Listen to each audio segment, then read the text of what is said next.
ಸ್ನೇಹಿತರೆ, B R tutor YouTube ಚಾನಲ್ಗೆ ಸ್ವಾಗತ.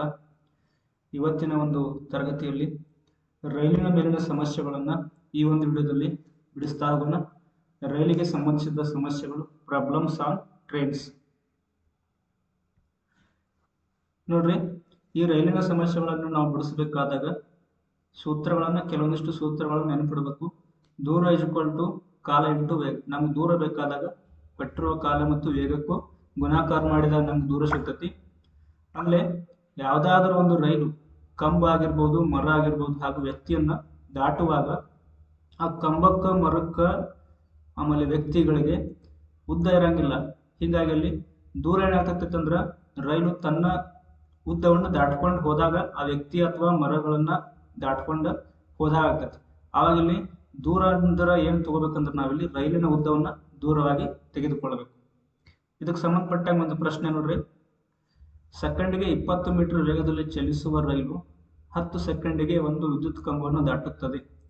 ರೈಲಿನ ಉದ್ದವನ್ನು ಕಂಡುಹಿಡಿಯಿರಿ. ನೋಡ್ರಿ, ಆಕ್ಚುಲಿ ರೈಲಿನ ಉದ್ದ ಏನಾಗಿರ್ತೈತಿ ಅಂದ್ರ, ಯಾಕಂದ್ರೆ ವಿದ್ಯುತ್ ಕಂಬ ಇದು ಉದ್ದ ಇರಂಗಿಲ್ಲ, ಇದ್ರ ದೂರ ಇರಂಗಿಲ್ಲ. ಹಿಂಗಾಗಿ ಇಲ್ಲಿ ದೂರ ಈಜ್ಕೊಲ್ಟು ಏನಾಗಿರ್ತೈತಿ ಅಂತಂದ್ರ ರೈಲಿನ ಉದ್ದನ ದೂರ ಅಂತ ಹೇಳಿ ಆಗಿರ್ತೈತಿ.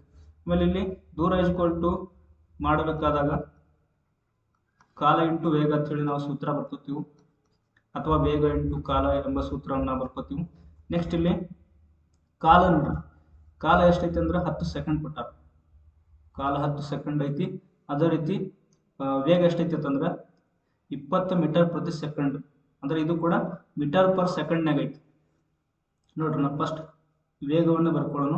ವೇಗ ಎಷ್ಟೈತಿ ಅಂತಂದ್ರೆ 20 ಮೀಟರ್ ಪ್ರತಿ ಸೆಕೆಂಡಿಗೆ, ಒಂದು ಸೆಕೆಂಡಿಗೆ 20 ಮೀಟರ್ ಅಷ್ಟು ಹೋಗುತ್ತೆ. ನೆಕ್ಸ್ಟ್ ಇಲ್ಲಿ ಕಾಲ ಈಜ್ಕೊಲ್ಟು 10 ಸೆಕೆಂಡ್ ಐತಿ. ನೋಡ್ರಿ, ಇಲ್ಲಿ ಸೆಕೆಂಡ್ ಇದ್ದಾಗ ಮಾತ್ರ ನಾವು ಈ ರೀತಿ ನೇರವಾಗಿ ಗುಣಾಕಾರ ಮಾಡ್ಬೇಕು. ಒಂದ್ ವೇಳೆ ಇಲ್ಲಿ ಸೆಕೆಂಡ್ ಬದಲು ಗಂಟೆ ಕೊಟ್ಟಾಗ ಈ ರೀತಿ ನಾವು ನೇರವಾಗಿ ಗುಣಾಕಾರ ಮಾಡಕ್ ಬರಂಗಿಲ್ಲ. ನೆಕ್ಸ್ಟ್ ಇಲ್ಲಿ ಈ ಸೆಕೆಂಡ್ ಕ್ಯಾನ್ಸಲ್ ಆಗಿ 20 ಮತ್ತು 10 ಗುಣಾಕಾರ ಮಾಡಿದಾಗ 20 ಹತ್ತಲೆ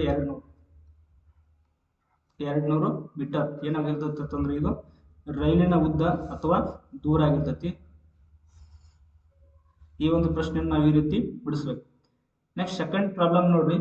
ಗಂಟೆಗೆ 72 ಕಿಲೋಮೀಟರ್ ವೇಗದಲ್ಲಿ ಚಲಿಸುವ ರೈಲು, ಗಂಟೆಗೆ 72 ಕಿಲೋಮೀಟರ್ ಅಂದ್ರ ವೇಗ ಏನೈತಿ ಅಂದ್ರೆ ಇಲ್ಲಿ 72 ಕಿಲೋಮೀಟರ್ ಪ್ರತಿ ಗಂಟೆಗೆ ಅಂತ ಕೊಟ್ಟಾರ. ನೆಕ್ಸ್ಟ್ ಕಾಲ ಈಜ್ಕೊಲ್ಟು 20 ಸೆಕೆಂಡ್ ಕೊಟ್ಟಾರ. ಈಗ ನೋಡ್ರಿ, ಇಲ್ಲಿ ಸೆಕೆಂಡ್ ಐತಿ, ಇಲ್ಲಿ ಕಿಲೋಮೀಟರ್ ಪರ್ ಅವರ್ ಐತಿ. ಹಿಂಗಿದಾಗ ನಾವು ನೇರವಾಗಿ ಗುಣಾಕಾರ ಮಾಡಕ್ ಬರಂಗಿಲ್ಲ. ಈ ಕಿಲೋಮೀಟರ್ ಪರ್ ಅವರ್ ಇದ್ದದನ್ನ ನಾವು ಮೀಟರ್ ಪರ್ ಸೆಕೆಂಡ್ ಮಾಡ್ಬೇಕು. ನೋಡ್ರಿ, ಕಿಲೋಮೀಟರ್ ಪರ್ ಹೆಚ್ಚಿದ್ದದನ್ನ ಮೀಟರ್ ಪರ್ ಸೆಕೆಂಡ್ ಮಾಡಬೇಕಾದಾಗ ಇದಕ್ಕೆ ನಾವೇನು ನೋಡ್ಬೇಕು, ವೇಗಕ್ಕೂ ನಾವು 5/18 ಗುಣಾಕಾರ ಮಾಡ್ಬೇಕು. 5/18 ಗುಣಾಕಾರ ಮಾಡಿದಾಗ ಏನಾಗ್ತೈತಿ ಅಂತಂದ್ರೆ ಮೀಟರ್ ಪರ್ ಸೆಕೆಂಡ್ದಲ್ಲಿ ಅದು ವೇಗ ಕನ್ವರ್ಟ್ ಆಗ್ತೈತಿ. ಈಗ ನಾವು 72ಕ್ಕೆ 5/18 ಗುಣಾಕಾರ ಮಾಡ್ಬೇಕು. ನಾವು ನೇರವಾಗಿ ಪ್ರಾಬ್ಲಮ್ ಬಿಡಿಸ್ಬೇಕಾದಾಗ ನೇರವಾಗಿ ಗುಣಾಕಾರ ಮಾಡೋಣ. ಇಲ್ಲಿ ರೈಲಿನ ಉದ್ದ ಈಜ್ಕೊಲ್ಟು ನೋಡ್ರಿ, ಕಾಲ ಇಂಟು ವೇಗ ಅಂತ ಆಗ್ತೈತಿ, ಅಥವಾ ವೇಗ ಇಂಟು ಕಾಲ. ದೂರ ಈಜ್ಕೊಲ್ಟು ರೈಲಿನ ಉದ್ದ ಈಜ್ಕೊಲ್ಟು ವೇಗ ಇಂಟು ಕಾಲ. ವೇಗ ಎಷ್ಟೈತಿ ನಮ್ದು 72. ಇದು 72 ಎದ್ರಾಗ ಐತಿ ಅಂದ್ರೆ ಕಿಲೋಮೀಟರ್ ಪರ್ ಅವರ್ ಐತಿ. ಇದನ್ನ ಮೀಟರ್ ಪರ್ ಸೆಕೆಂಡ್ದಲ್ಲಿ ಕನ್ವರ್ಟ್ ಮಾಡ್ಬೇಕಾದ್ರೆ 5/18 ಇದಕ್ಕೆ ನಾವಿಲ್ಲಿ ಗುಣಾಕಾರ ಮಾಡ್ಬೇಕು. 5/18 ಅದು ಗುಣಾಕಾರ ಮಾಡ್ಕೊಂಡಾಗ ಅದು ಕನ್ವರ್ಟ್ ಆಗ್ತೈತಿ. ನೆಕ್ಸ್ಟ್ ಮುಂದೆ ಏನಾಗುತ್ತೆ, ಕಾಲ ಎಷ್ಟೈತಿ ಅದರಲ್ಲಿ ಗುಣಿಸ್ಬೇಕು. ಕಾಲ ಈಜ್ಕೊಲ್ಟು 20 ಸೆಕೆಂಡ್ ಐತಿ. ಅವಾಗ ನೆಕ್ಸ್ಟ್ ನೋಡ್ರಿ, ನಾವಿಲ್ಲಿ ಗುಣಾಕಾರ ಮಾಡ್ಬೇಕು. ಈ 18 72ಕ್ಕೆ ಭಾಗಿಸ್ಬೋದು. 18 1 18, 18 4 72 ಆಗ್ತದೆ. ನೆಕ್ಸ್ಟ್ ಇದನ್ನು ಗುಣಾಕಾರ ಮಾಡಿದಾಗ ನೋಡ್ರಿ, ಇಲ್ಲಿ 4 5 20, ಇಲ್ಲಿ 4 5 20 ಉಳಿತೈತಿ. ಆಮೇಲೆ 20 ಗುಂಡ್ಲೆ 20, 20 ಗುಣಾಕಾರ ಮಾಡಿದಾಗ ಎಷ್ಟಾಗುತ್ತೆ ಅಂದ್ರೆ ಇಲ್ಲಿ ರೈಲಿನ ಉದ್ದ ಈಜ್ಕೊಲ್ಟು 400 ಮೀಟರ್ ಆಗ್ತೈತಿ. ಯಾವಾಗಲೂ ನಾವು ನೆನ್ಪಿಡ್ಬೇಕು, ವೇಗ ಮೀಟರ್ ಪರ್ ಗಂಟೆ ಇದ್ದಾಗ, ಕಿಲೋಮೀಟರ್ ಪರ್ ಗಂಟೆ ಇದ್ದಾಗ, ಆಮೇಲೆ ಕಾಲ ಸೆಕೆಂಡ್ನಾಗ ಇದ್ದಾಗ ನಾವು ವೇಗಕ್ಕೂ 5/18 ಗುಣಾಕಾರ ಮಾಡಿ ಇದನ್ನ ಕಿಲೋಮೀಟರ್ ಪರ್ ಅವರ್ ಇದ್ದದನ್ನ ಮೀಟರ್ ಪರ್ ಸೆಕೆಂಡ್ ನಲ್ಲಿ ಕನ್ವರ್ಟ್ ಮಾಡಿ ದೂರವನ್ನ ಕಂಡುಹಿಡಿಯಬೇಕು. ಇನ್ನು ಮೂರನೇ ಪ್ರಶ್ನೆ ನೋಡ್ರಿ. ಗಂಟೆಗೆ 60 ಕಿಲೋಮೀಟರ್ ವೇಗದಲ್ಲಿ ಚಲಿಸುವ ರೈಲು 15 ಸೆಕೆಂಡುಗಳಲ್ಲಿ ಒಂದು ಕಂಬವನ್ನು ದಾಟುತ್ತದೆ. ರೈಲಿನ ಉದ್ದ ಎಷ್ಟು?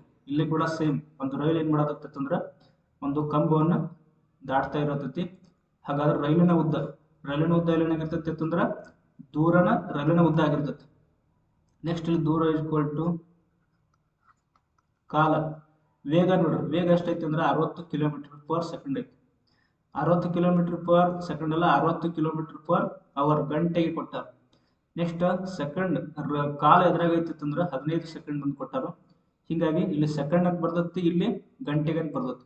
ಇದನ್ನ ನಾವು ರೂಪಾಂತರ ಮಾಡ್ಕೋಬೇಕು. ವೇಗ ಎಷ್ಟರ ಕೊಟ್ಟಂಗ ಕಿಲೋಮೀಟರ್ ಪರ್ ಅವರ್ ಕೊಟ್ಟಂಗ, ಹೀಗಾಗಿ ಕಿಲೋಮೀಟರ್ ಪರ್ ಅವರ್ ಅದನ್ನ ಮೀಟರ್ ಪರ್ ಸೆಕೆಂಡ್ ಮಾಡ್ಬೇಕಾದ್ರೆ ನಾವೇನು ಮಾಡ್ಬೇಕಾಗತ್ತೆ ಅಂತಂದ್ರೆ ಅದಕ್ಕೆ 5/18ರಿಂದ ಗುಣಾಕಾರ ಮಾಡ್ಬೇಕು. ಕಾಲಕ್ಕೂ ನಾವು ವೇಗಕ್ಕೂ ಗುಣಾಕಾರ ಮಾಡಿದ್ರೆ ದೂರ ಸಿಗ್ತೈತಿ. ಇದು ಕಾಲ. ನೆಕ್ಸ್ಟ್ ಇಲ್ಲಿ ವೇಗ ಎಷ್ಟೈತಿ ಅಂತಂದ್ರೆ ಕಾಲ ವೇಗ ಬರ್ದೇವು 60 × 5/18. ನೆಕ್ಸ್ಟ್ ಕಾಲ ಕೊಟ್ಟು 15 ಸೆಕೆಂಡ್ ಅಂತ ಕೊಟ್ಟಾರ.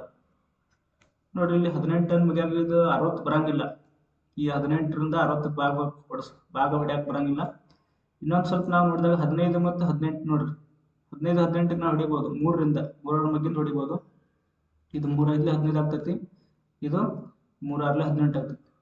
ನೆಕ್ಸ್ಟ್ ಇಲ್ಲಿ 6 ಐತಿ, ಇಲ್ಲಿ 60 ಐತಿ. ಈಗ ನಾವು ಹೊಡಿಬೋದು ನೋಡ್ರಿ, ಯಾಕಂದ್ರೆ ಇದು 6 1 6 ಆದಾಗ ಇದು 6 10 60 ಆಗ್ತೈತಿ. ನೆಕ್ಸ್ಟ್ ಉಳಿದೆಷ್ಟು 6 10 5 ಮತ್ತು 5 ಉಳಿತೈತಿ. ಇದು 10 10 ಬರ್ಕೊಳ್ಳೋಣ. ನೆಕ್ಸ್ಟ್ ಈ 5ಕ್ಕೆ ಈ 5ರಲ್ಲಿ ಗುಣಾಕಾರ ಮಾಡಿದಾಗ 5 5 25 ಬರ್ತೈತಿ. 25 × 10 ಮಾಡಬೇಕು. 25 10 ಎಷ್ಟು ಆಗ್ತೈತೆ ಅಂದ್ರೆ 250 ಮೀಟರ್ ಆಗಿರ್ತೈತಿ. ರೈಲಿನ ಉದ್ದ = 250 ಮೀಟರ್ ಆಗಿರ್ತೈತಿ. ಇದೇ ರೀತಿ ಹೆಚ್ಚಿನ ವಿಡಿಯೋಗಳಿಗೆ ಈ ಚಾನಲ್ ಲೈಕ್ ಮಾಡಿ, ಸಬ್ಸ್ಕ್ರೈಬ್ ಮಾಡಿ, ಶೇರ್ ಮಾಡಿ. ವಿಡಿಯೋ ನೋಡಿದ್ದಕ್ಕಾಗಿ ಧನ್ಯವಾದಗಳು.